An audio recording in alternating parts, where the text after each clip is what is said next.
What is going on, everybody, and welcome back to the Commanding Takes podcast. And today we're going to be discussing the big trade that we made for a quarterback, and it was not Deshaun, it wasn't Wilson, it wasn't whoever else, it wasn't Rodgers. We stuck out because we wanted to be cool and different, and we got Carson Wentz. So, Chris, I'm gonna just let you start off with Carson Wentz. How do you feel about it? How I feel about Carson Wentz, realistically, I feel like he was one of the better options. Him and Jameis Winston, and it could be much worse. We could have went out and did something like Marcus Mariota or something. Mm-hmm. And I feel like it could be much worse, and I feel like it's not as bad as everyone thinks. I know we shot high, and I feel like we should have known not to shoot high as Washington fans. We should have known not to shoot high for like Russell Wilson or Deshaun Watson because we shouldn't have got our hopes up for that. But and all, I think that it's a decent option other than the cap situation. Yeah. So, I mean, with a lot of people not really understanding is that, I mean, by putting Wentz already in the NFC East, he's already the second best quarterback in that division. And with, teams like Dallas who are actually not are kind of disimproving with already trading Amari Cooper to the Cleveland Browns, which that'll be discussed in a later video. But I'm very, with the Wentz deal, it's like, you can be happy that we have Wentz, but it's going to be like Wentz has to prove it, and Wentz has to like make sure that it's like we can't look bad. Like this has been the biggest thing for Washington in the last few years was finding a franchise quarterback. We went and tried to get Haskins failed. We went and we tried to get Alex Smith. Never mind. Alex Smith was before Dwayne Haskins. My fault. Yeah. Alex Smith, injured, and that didn't work out so well. Then drafted Dwayne Haskins. That didn't work out so well. Then we were sitting here in the 2020 season running four quarterbacks damn near with Kyle Allen, as Chris likes to call Kyle Allen, the owner of the Dallas Cowboys. Then there was, like I said, Taylor Heinicke, which we all know, Taylor Heinicke being the quarterback who played all year this year, who in my eyes didn't play too bad. Now, there obviously is some positives to us actually trading for Wentz. I wish we could have that conversation and say that we traded for Wentz. We ended up getting a second round pick in return for that, which I was very surprised. With them giving us our second round pick, really kind of still gave us that offer that, since we traded our second to them, they gave it, a second back to us while they're still receiving a conditional pick for Carson Wentz, which I feel like this is the second time. What were you going to say? Oh, did you say something? No, I didn't say anything. Oh, okay, my fault. Well, the conditional pick is something that we saw in the original Wentz deal that happened between the Eagles and the Colts, which if he would have played a majority of the time in the season, the Eagles would get a first round pick, into which they do. So now we're gonna go on to his contract, kind of like what Chris said. So Chris, when you look at his contract, obviously we're paying the remainder of this deal, which was something that I was very, very shocked at when we received Carson Wentz and we came out and said that we were going to do the whole deal. So how do you think in free agency do you think this affects a lot of our free agency plans that we had, or what do you think? I think this affects a lot of the free agency plans, honestly, because we was at 33 mil officially in cap, and he is a 28 mil cap hit, I believe. So that left us with 5. And as you heard, Landon Collins said already that at first they already told him to take a pay cut, and then they came back to him after the Wentz deal. So it's already put a wrench in our plans. Made sure it made us cut Landon Collins first off, and I feel like a lot of the big guys that we could have been shooting for, like Tyrann Mathieu, Bobby Wagner, Marcus Williams, a lot of those guys will probably have to go for some cheaper knockoff type of guy, like the cheaper, low risk, high reward type of.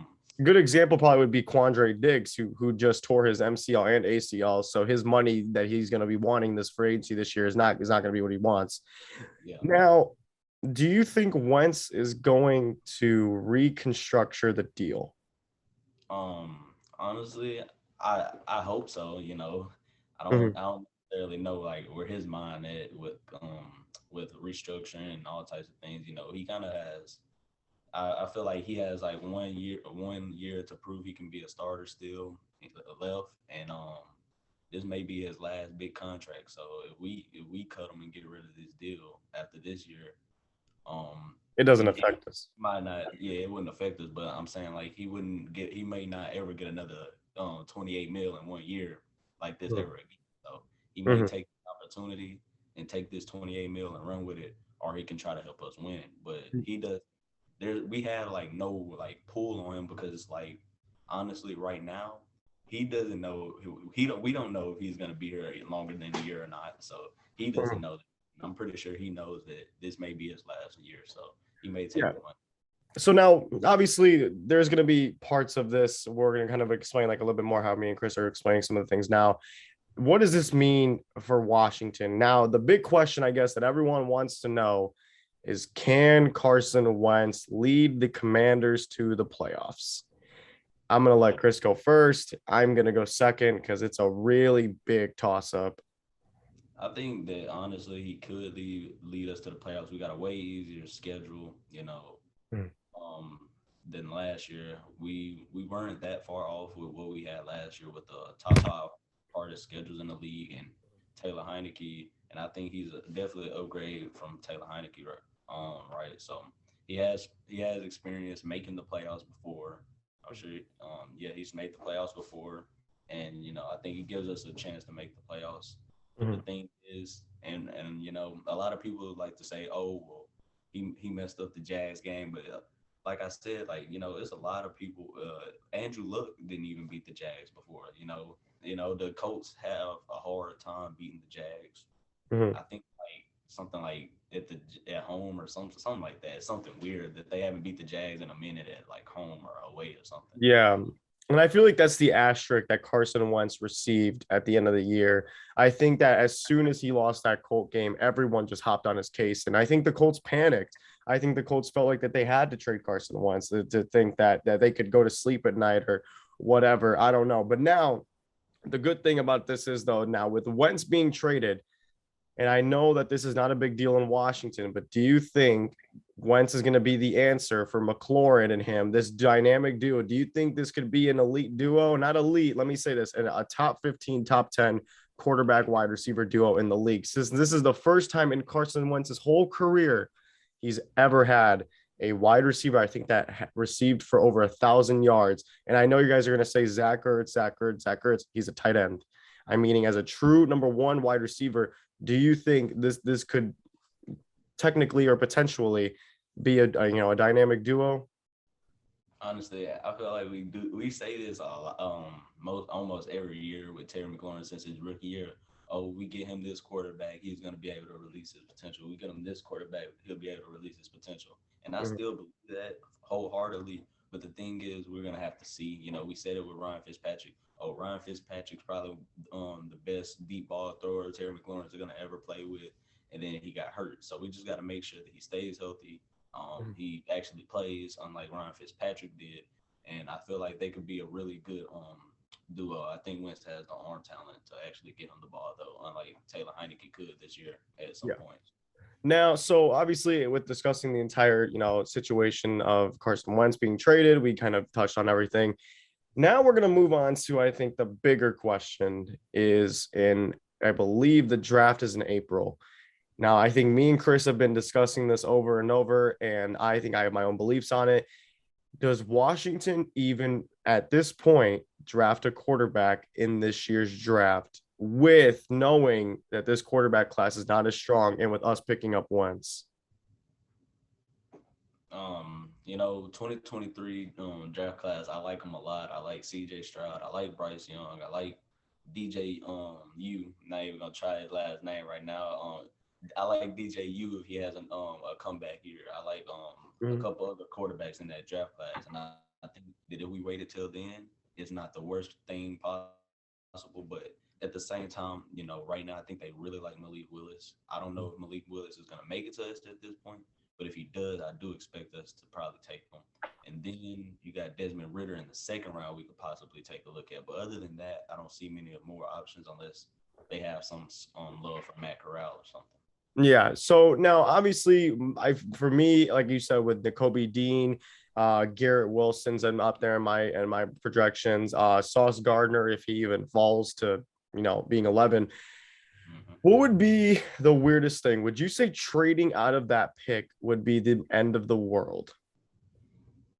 It depends on what we're looking for. I think trading out of that pick to get back the third and the seconds we lost in the Carson Wentz trade wouldn't be a bad Mhm. idea to get that back and just trade back farther back in the first. But you got to make sure that it got to be because the guy that you wanted is not there, and you feel like you're comfortable enough with trading back and getting somebody else. Yeah, Honestly, I mean, I would say if we were to trade back 3 or 4 spots, meaning we could either trade potentially with Philly or I believe Minnesota. No, Minnesota has the pick after us, so there's no point of trading back 1 pick. We would have to trade with like someone like the Chargers, the Raiders, Pittsburgh. I know Pittsburgh is a very hot name running around right now because of Deshaun Watson and Malik Willis, and they're big fans of Malik and they want Watson. So that's one name to look out for. I'm now to me, I would say our biggest need is going to be a linebacker and or a safety. And I know a safety in the second or third round that I fell in love with, and I believe Chris is in love with the guy too, Kirby Joseph. I would love to see Mr. Kirby in DC. He's a phenomenal. He's exactly what we needed from Landon Collins that Landon Collins couldn't give to us. And we need something like that. And obviously we got Cam Curl. And if any Washington fans are watching, please go watch Kirby Joseph. He's exactly what we need. Now, last but not least, the last thing we're going to discuss for the video for today is the big guy, the big guy who plays right guard on the offensive line, Brandon Sheriff. Now, I don't know. Have you heard any news, Chris, on Brandon Sheriff and if he's going to stay or if he's leaving or whatnot? Have you heard it's anything? kind of the same thing. He says he wants to stay every other week, and then his actions just doesn't prove that he wants to stay. So other than that, nah, I haven't heard anything. I know a week or two ago, I heard he still wants to stay and get a deal done, but at the same time, his actions have yet to prove that that's actually true.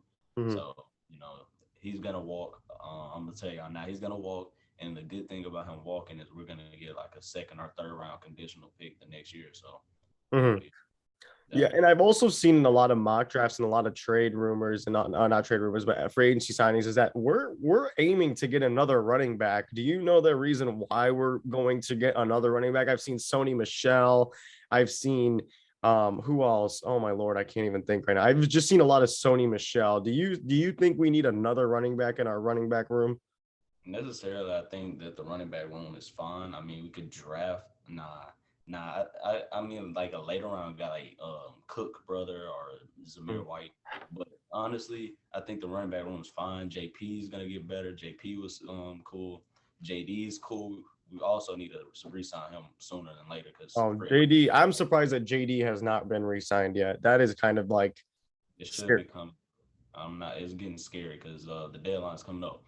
But yeah, like I think that I know Ron said he wanted to add more than JD and Gibson. He want to add like a third, like really good piece. I guess he wants more. I guess he wants somebody more than Jared Patterson. But I Mhm. think the back one's fine where it is. But I see where you're going with that. Yeah. Last but not least, now another thing too is our wide receiver room. I feel like that is going to be a question that's coming up in the offseason. Wide receiver room, we got Terry. Curtis is going to be back fully healthy.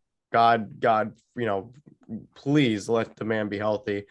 Cam Sims, if he resigns, do you see us adding anybody else in this wide receiver free agency class that maybe opens your eye up a little bit? You said wide receiver free agency or just a wide receiver and draft? Oh, free agency. Because in the draft, we're okay. In the draft, I feel like for us, we have the opportunity to get any wide receiver that we want in that draft. Because number one, there's no team needs a wide receiver immediately. Obviously, there's Cleveland, but Cleveland, like I said, Cleveland just went and picked up Cooper, so they're not going to draft a wide receiver. So yeah, by the way, free Amari Cooper. There's going to be there's there's going to be Garrett Wilson, Chris Olave, Traylon Burks. I know you said you're a fan of Traylon Burks. Why are you a fan of Traylon Burks?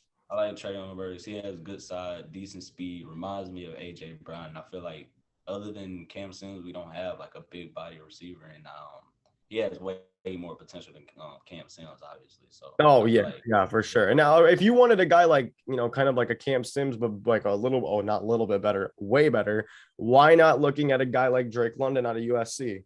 I like Drake London as well, but I feel like Traylon Burks can give you like some Debo Samuel type ish too, bro. So Yeah, but the Debo role really that goes back to Curtis Samuel because that's really what the Debo role really is Curtis Samuel. That's the only other player that's done what Debo did this season because Curtis Samuel is the only player I think it was in NFL history to have 5 receiving and 5 rushing TDs. I may be completely wrong, but he has a record, I think, in Carolina for having 5+ touchdowns in a year, 5+ rushing touchdowns. And I feel like that's our Debo Samuel. But, if his groin could, be replaced and he he'd be. doesn't. He need to borrow Debo Samuel's growing. Yeah, too, right? Yeah. Well, that'll be it for today, guys. Thank you guys all for watching today. It was gonna be a short one, like I said, because this if we would have gotten damn Deshaun Watson or Wentz, this video would we should have got Dylan on the show. I thought he was on the list. We should have got him on the show. We would have had a heated debate about Wentz, but yeah, he was gonna. No, I did ask him to come on, but he unfortunately could not. He said that he doesn't. He said he does not like Carson Wentz, and he is not a Washington fan. So I would have toasted him on here, man. We could have had like a first take type of thing. Max Keller and Stephen A. And I'm just gonna be that dude that just sits in the middle, just goes. He's gonna be like the male version of Molly. All right. Well, we'll be back, guys. We'll be back soon. We need to make sure we can drop some more Washington news and all that. And hopefully, Mr. Mayhew is listening and he could sign back JD and Bobby McCain. By the way, Bobby McCain's a cool guy. I talked to him before. He's an interesting man. But yeah, thank you guys all for watching. Chris, do you have anything else to say before we wrap it up? Nah, not really. Go follow me on TikTok, Chris Talks Commander, and Instagram, Chris Talks Commanders. All right, bet. All right, I'll make sure I put that somewhere. All right. See you guys later.